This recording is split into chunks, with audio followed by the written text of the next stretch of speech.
राम राम।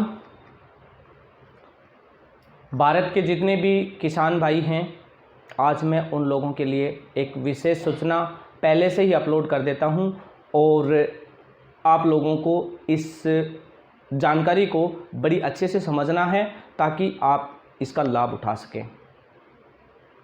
जुलाई आ गई है। 1 जुलाई से लेकर 30 जुलाई तक हमारी जो सावनी की फसल होती है, यानी जो खरीफ की फसल होती है, इस फसल की बीमा हमेशा 1 जुलाई से लेके 30 जुलाई तक होती है। लेकिन अब की बार कुछ अपडेट हो रहा है, उस अपडेट की वजह से शायद अब की बार कुछ समय लग सकता है बीमा स्टार्ट होने में। ऐसा समय आप लोगों को आगे मिल जाएगा। तो जितने भी हमारे हिंदुस्तान के किसान भाई हैं, उन सबको मैं बता देता हूं कि आपको फसल की बीमा जो है वो समय पर जैसे ही स्टार्ट होती है, समय पर अपने फसल की बीमा करवानी है ताकि आपको आपकी फसल नष्ट होती है तो इसका मुआवजा मिल सके। बीमा कौन कौन करा सकता है, कौन कौन इसके लिए पात्र है, इसको समझना जो है वो हमारे लिए बहुत ही महत्वपूर्ण है। इसलिए आप इस वीडियो को पूरा कंप्लीट सुनना ताकि आपको अपनी बीमा करवाने में किसी प्रकार का कोई जोखिम ना हो, किसी प्रकार की कोई परेशानी ना आए। पहले से अपने डॉक्यूमेंट्स जो हैं वो आपको तैयार रखने हैं ताकि आप समय पर अपनी फसल की बीमा करवा सकें। क्योंकि अब की बार जो मौसम है ये काफ़ी बहुत परिवर्तन है, इसमें अपने वायुमंडल में काफ़ी परिवर्तन है और परिवर्तन होने की वजह से अब की बार फसल जो है वो हम 1 महीने पहले ही अपने खेत में इसकी बुआई कर चुके हैं। अब आगे मौसम क्या रहेगा, बारिश कितनी होगी, इसका आकलन करना जो है वो अभी हम बहुत मुश्किल है, हम नहीं कर सकते। क्योंकि अब की बार जो बदलाव जो आया है मौसम में, ये काफ़ी भयंकर बदलाव है, काफ़ी चेंजेज है। बरसात, बिन मौसम की बरसात हो रही है। अब आगे इसका क्या रहेगा क्या नहीं रहेगा, इसका अभी हम कोई भी आकलन नहीं कर सकते। इसलिए मैं आप लोगों को पहले से अलर्ट कर रहा हूं कि फसल की बीमा करवाना बिल्कुल भी नहीं भूलेंगे। क्योंकि अति वर्षा होती है तो भी हमें नुकसान है, अगर बरसात ना हुई तो भी हमें नुकसान है, अगर समय पर बरसात नहीं हुई तो भी हमें नुकसान है। इस नुकसान की भरपाई किसान स्वयं नहीं कर पाता है, क्योंकि मिडिल किसान जो होते हैं, छोटे जो किसान होते हैं, उनके पास इतनी फाइनेंशियल पोजीशन नहीं होती, उनके पास इतना पैसा नहीं होता कि वो जो खेती में नुकसान होता है उसकी भरपाई कर सकते हैं। इसलिए मैं सभी से रिक्वेस्ट करता हूं कि अपने फसल की जो बीमा है वो आप समय रहते करवा लेना। फसल बीमा करवाने से पहले कौन से डॉक्यूमेंट की आवश्यकता है, सबसे पहले तो आप ये नोट कर लीजिए कि आपको कौन से डॉक्यूमेंट की आवश्यकता पड़ेगी जिस समय आप फसल की बीमा करवाएंगे। सबसे पहले डिजिटल जमाबंदी। डिजिटल जमाबंदी का मतलब है कि जिसकी टोकन जिसका कटा हुआ होगा वही जमाबंदी जो है वो इसमें आप यूज कर पाएंगे।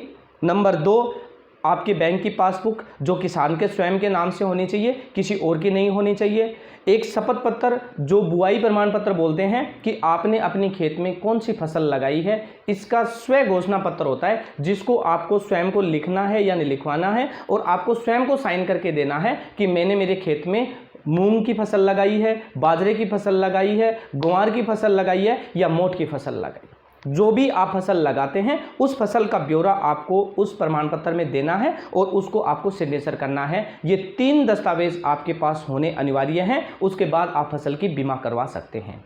फसल की बीमा कौन कौन करवा सकता है ये भी मैं आपको बता देता हूं। कई बार क्या होता है कि हम उलझे रहते हैं कि मेरे पास तो एक जमाबंदी में पिताजी जाने के बाद में ये हमारे पास अलग अलग जमाबंदी हो गई और हम इसकी बीमा कैसे करवाएं। तो मैं एक आपको क्लियर कर दूं, अगर आपका खाता संख्या 1 है, खसरा संख्या अलग अलग है, तो खसरा संख्या के आधार पर ऑटोमेटिक आपके हिस्से में जो ज़मीन आती है उसी की ही बीमा होगी।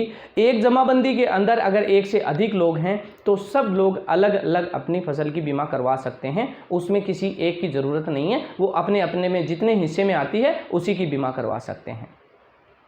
एक ये होता है कि जो पिताजी जाने के बाद ज़मीन माताजी के नाम है, बहन के नाम है, लेकिन उसकी पूरी देखरेख जो है वो भाई करता है या माँ करती है। और वो सारी ज़मीन उनके हिस्से में होती है, जस्ट एक नाम के हिसाब से सबके पास बंटवारा होता है, लेकिन उसकी बीमा जो है वो कंपलसरी एक ही आदमी उसको ऑर्गेनाइज करना चाहता है और वो एक ही आदमी उसकी बीमा करवाना चाहता है। उसके लिए आपको एक अलग से शपथ पत्र तैयार कराना होगा 50 रुपये के स्टाम्प पर।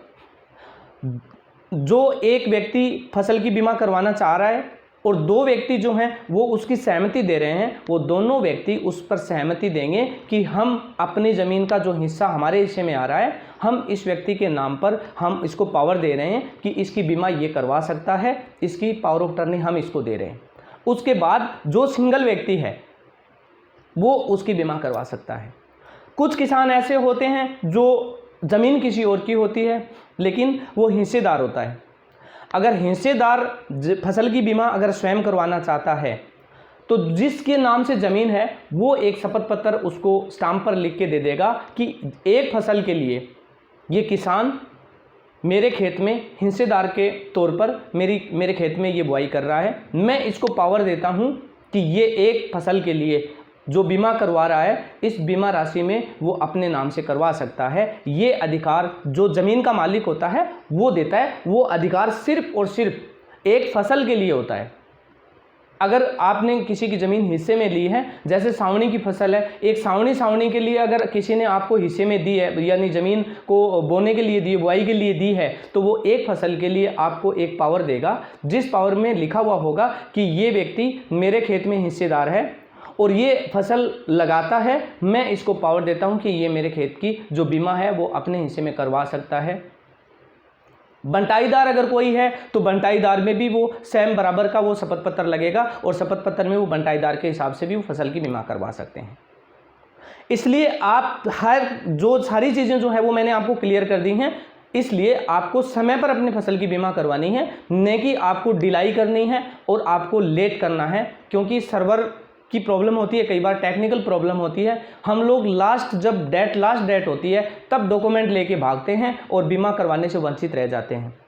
मैं इसलिए आपको सूचना भेज रहा हूं कि समय पर अगर आप फसल बीमा करवा लेते हैं तो आपको जो साइड की प्रॉब्लम होती है, जो टेक्निकल प्रॉब्लम होती है, उसका शिकार नहीं होना पड़ेगा। समय पर अगर बीमा करवा लेंगे तो आपको लाखों रुपए का जो है वो क्लेम मिलेगा। आपकी जो फसल नष्ट होती है उसमें लाखों रुपए का क्लेम होता है। आप देखते होंगे कि आजकल देश के अंदर जितने भी किसान हैं उनको अगर मुआवजा सही समय पर नहीं मिलता है तो उसके लिए वो जगह जगह पर अपना धरना प्रदर्शन करते हैं, गवर्नमेंट से आर्गूमेंट करते हैं। वो उनका हक है, वो उसके लिए लड़ते हैं, तो हमें उनको सपोर्ट भी करना चाहिए। जितने भी हमारे किसान भाई जो मेरा वीडियो देख रहे हैं ना, मैं उनको बता रहा हूं कि जितने हमारे किसान भाई जो हमारे आगे जो हमारी लीड कर रहे हैं, हमें उनको भी सपोर्ट करना चाहिए, उनको भी हमें पीछे उनको बैकअप देना चाहिए कि आप हमारे लिए लड़िए, हम आपके साथ हैं। वो हमारे लिए लड़ते हैं, हमारे हक के लिए लड़ते हैं। जो हमारे हक के लिए लड़ता है हमें उसे सपोर्ट करना चाहिए, उसे कोऑपरेट करना चाहिए, क्योंकि जो किसान जो सरकार के साथ जो लड़ते हैं, जो बीमा को लेकर लड़ते हैं, उनको हमें हमेशा कोऑपरेट करना चाहिए, उनको सपोर्ट करना चाहिए। इसलिए फसल समय पर आपको फसल का बीमा करवाना है। जो भी किसान आंदोलन कर रहे हैं हमें उसका सपोर्ट करना है और फसल बीमा का फ़ायदा उठाना है। वीडियो अच्छा लगा है तो शेयर जरूर करेंगे, लाइक कमेंट करके बताएंगे कि मैं एक किसान पुत्र आप लोगों के लिए जो जानकारियां भेज रहा हूं, अगर वो आप लोगों को अच्छी लगे तो उसको शेयर जरूर करना। जय किसान, जय भारत, वंदे मातरम, जय हिंद।